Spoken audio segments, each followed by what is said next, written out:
When we're writing anything, really, we want to make sure we're using a lot of description so that way we have a lot of details and the reader can actually picture in their mind what's happening.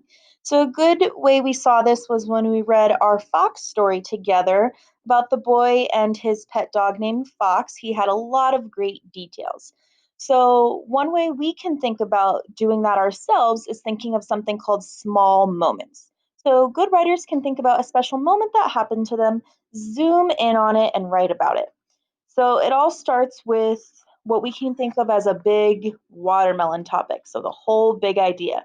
Think about something you did or something that happened to you. So, for example, saying, last summer, I went on a trip to visit my relatives. That's the big idea. So, we want to narrow that down a little more, thinking of it as the medium slice idea. So, getting a little bit more in depth.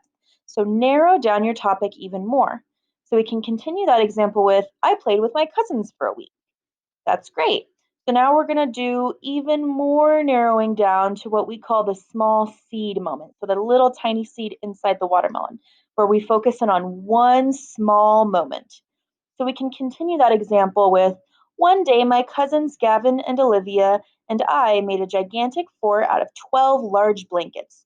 We used all of the pillows in the house and it took hours to build. We even got to eat dinner inside the fort.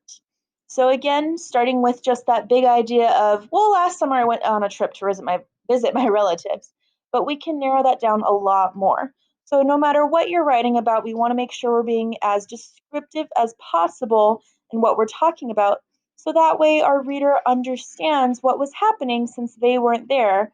But because we're giving so many details about it, it feels like they were and they can picture it.